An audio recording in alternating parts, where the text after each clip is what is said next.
নমস্কার বন্ধুরা, আপনাদের সবাইকে স্বাগত আমার চ্যানেল দ্য বং ওয়ার্ল্ডে।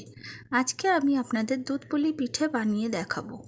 পিঠে খায় না পৌষ সংক্রান্তির দিনে এমন বাঙালি খুব কমই আছে।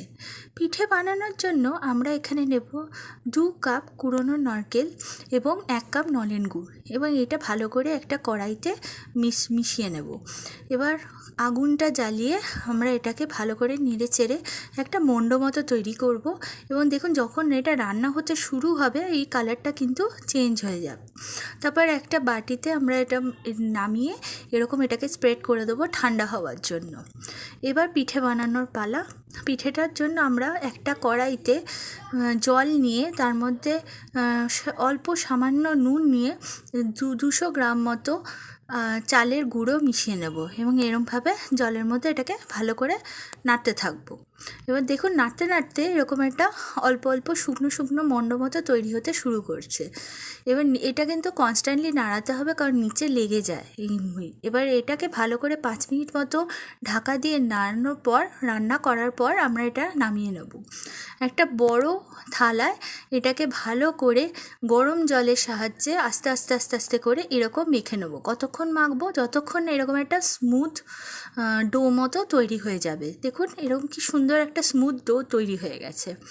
এবং আস্তে আস্তে আমরা এরকম বলস তৈরি করে পিঠের সাইডগুলোকে ভালো করে ফ্ল্যাট করে এর মধ্যে নারকেলের পুর ভরে পিঠেটাকে আমরা এরকম আস্তে আস্তে সাইডগুলো বন্ধ করে দেবো।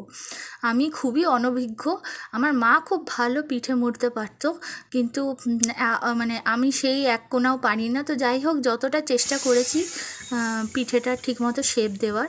এবার আমরা কড়াইতে 1 লিটার মতো ফুল ফ্যাট মিল্ক নিয়ে নেব। এখানে আমি আমুল গোল্ড নিয়েছি। এবং যখন দুধটা ফুটতে ফুটতে অলমোস্ট 1/3 রিডিউস হয়ে যাবে, তখন পিঠেগুলো দুধের মধ্যে ছেড়ে দেব। আচ্ছা, পিঠেটা তৈরি হয়ে গেছে আমরা বুঝবো কী করে? প্রথমে দেখুন, যখন আমরা পিঠেটা দিয়েছি ওটা তলার দিকে চলে যাবে। এবার যত পিঠেটা রান্না হতে থাকবে এরকম ওপর দিকে এটা ভেসে উঠবে। যখনই দেখবে এটা ভেসে উঠেছে মানে পিঠেটা আমাদের রেডি। এরপর আমরা অল্প একটু এলাচ গুঁড়ো দিয়ে দেবো। এলাচ গুঁড়ো দেওয়ার পর আমরা গ্যাসটাকে বন্ধ করে দেবো, কারণ আমরা এর মধ্যে গুড় অ্যাড করব। গ্যাসটা বন্ধ করার কারণ হচ্ছে গুড়ের মধ্যে অনেক ইম্পিউরিটিস থাকে। এবার এটা যদি আমরা গ্যাস চলন্ত অবস্থায় গুড়টা অ্যাড করি তাহলে এই পুরো দুধটা কেটে যাবে। কিন্তু যদি বন্ধ করে ওই গরমে আমরা অ্যাড করি, তারপর যদি আগুনটা চালাই, তাহলে কিন্তু কিচ্ছু হবে না।